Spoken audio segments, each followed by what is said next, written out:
आप देख रहे हैं एबीएन महाराष्ट्र। मैं हूं आपके साथ मुनीर आरिफ खान। नाज़रीन, महाराष्ट्र में सुप्रीम कोर्ट के इस आदेश के बाद कि आइंदा 4 महीनों में तमामी लोकल बॉडीज़ के इंतखाबात करवा दिए जाए, इस ऐलान के बाद यानी सुप्रीम कोर्ट के इस फैसले के बाद फिर एक मरतबा महाराष्ट्र में सियासी हलचल शुरू हो चुकी है। सबसे पहले महाराष्ट्र असेंबली इंतखाबात में नाकाबिल यकीन कामयाबी हासिल करने के बाद बरसर इख्तिदार सियासी पार्टियां, जिनमें बीजेपी, एकनाथ शिंदे की शिवसेना और अजित पवार की एनसीपी शामिल है, लगातार नाजरीन इनका हौसला बुलंद है। कामयाबी हासिल करने के बाद बीजेपी का अब अगला निशाना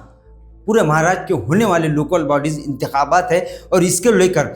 सुप्रीम कोर्ट का फैसला आने से पहले यानी सुप्रीम कोर्ट की जानिब से आदेश जारी किए जाने से तकरीबन 2-3 महीने पहले से ही नाज़रीन बीजेपी और महायुति में शामिल तीनों ही सियासी पार्टियां इन इंतखाबात को लेकर पूरी तरह से सबसे पहले तैयारियों में मसरूफ़ हो चुकी थी। महाराष्ट्र के रियासती बीजेपी के सदर चंद्रशेखर बावनकुळे हो, वज़ीर आला फडणवीस हो या फिर दीगर बड़े आला कायदीन, सभी अलग अलग अजला में जाकर, अलग अलग शहरों में जाकर अपने कारकुनान को आने वाले लोकल बॉडीज़ इंतखाबात के लिए तैयारियों में मसरूफ़ करने के आदेश पहले ही दे चुके थे नाजरीन। और आज पूरे महाराष्ट्र के 58 अजला में बीजेपी के नए सदूर का इंतखाब हुआ है, जिसके बाद इस तरह के संकेत अब मिलना शुरू हो चुके हैं कि लोकल बॉडीज़ यानी आने वाले म्यूनिसिपल कॉरपोरेशन, ज़िला परिषद, पंचायत समिति और जितने भी इंतखाबात 4 महीने के अंदर होने वाले हैं, उनके लिए बीजेपी अब पूरी तरह से कमर कस चुकी है। और बीजेपी पहले ही इस बात का ऐलान कर चुकी है कि पूरे महाराष्ट्र से बीजेपी तकरीबन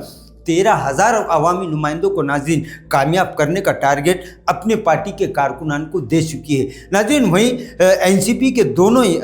शरद पवार की एनसीपी और अजित पवार की एनसीपी के दोनों के इत्तेहाद होने की खबरें गुज़िश्ता 8-10 दिन से सोशल मीडिया पर खूब वायरल हो रही है और ये इसी बात को लेकर है कि आने वाले म्यूनिसिपल कॉरपोरेशन और ज़िला परिषद इंतखाबात में एनसीपी एक साथ मिलकर इलेक्शन लड़ सकती है। इस तरह की संकेत, इस तरह की खबरें सियासी गलियारों से मिलना शुरू हो चुकी है, क्योंकि महाराष्ट्र में शरद पवार और अजित पवार की एनसीपी का जो दबदबा है नाजरीन, वो ये चाहते हैं कि कॉरपोरेशन और ज़िला परिषद इंतखाबात में दोनों ही पवार ख़ानदान यानी दोनों की पार्टियों को एक साथ करके महाराष्ट्र की सियासत में जो दबदबा मराठा सियासत का था, आइंदा भी इसी तरह से बरकरार रहे, इसके लिए तमाम सियासी पार्टियां काम पर लग चुकी है। लेकिन नाज़रीन, ख़ास बात यह है कि अपोजिशन सियासी पार्टियों की जानिब से अभी तक किसी भी किस्म की कोई तैयारी शुरू नहीं की गई, जिसको लेकर आवाम में एक तरह की नई बहस छिड़ चुकी है। वहीं मजलिस इत्तेहादुल मुस्लिमीन की अगर बात की जाए तो मजलिस के नेताओं की जानिब से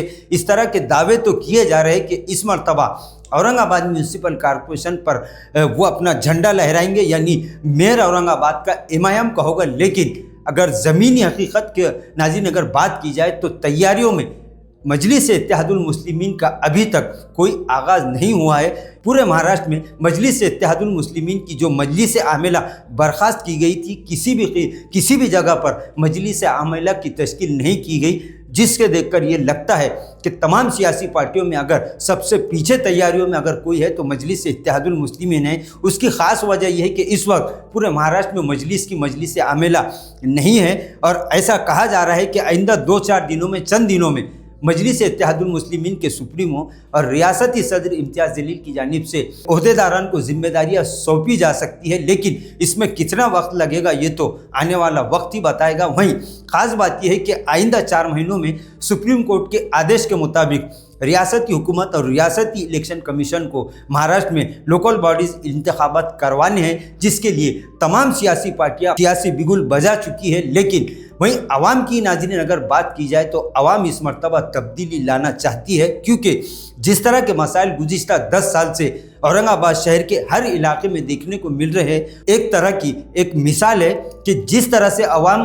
बुनियादी सहूलतों से महरूम है, वो एक तरह से पूरे इंतज़ामिया पर, रियासती हुकूमत पर और अवामी नुमाइंदों पर नाज़रीन एक सवालिया निशान है, क्योंकि जिस शहर में पानी, बिजली, साफ़ सफाई के इंतज़ामात पूरी तरह से सही तरीके से ना हो, वो शहर कभी भी स्मार्ट सिटी नहीं कहला सकता। लिहाजा अगर इस शहर को स्मार्ट सिटी बनाना है तो अवामी नुमाइंदों को जिस तरह से जिम्मेदारी अवाम देती है, उस जिम्मेदारी को पूरा करना इन अवामी नुमाइंदों की सबसे पहली और अव्वलीन जिम्मेदारी होती है। लेकिन सिवाय ड्रेनेज लाइन, सिवाय रास्तों की तामीर और सिवाय दीगर तामीराती कामों के पूरे औरंगाबाद शहर और खासकर ग्रीन बेल्ट की अगर नाजरीन बात की जाए, ये इलाका पसमानदा इलाके की तस्वीर पेश कर रहा है। हर तरफ बुनियादी सहूलतों का फुकदान है। अवामी नुमाइंदे सिर्फ ज़बानी जमा खर्च और बड़े दावे और वादों में लोगों को उलझाकर अपनी सियासी दुकानें चला रहे हैं, लेकिन इस मर्तबा ऐसा लग रहा है कि अवाम अपने अपने इलाके की तरक्की के मंसूबे को सामने रखकर किसी नए चेहरे को मौका दे सकती है। और ये मौका किसे देगी, ये तो अभी रास्ता जैसे जैसे नाज़रीन रास्ता साफ होगा वो तस्वीर भी पूरी तरह से खुलकर सामने आएगी। लेकिन जहाँ तक तमामी सियासी पार्टियों की अगर बात की जाए तो सियासी पार्टियाँ आने वाले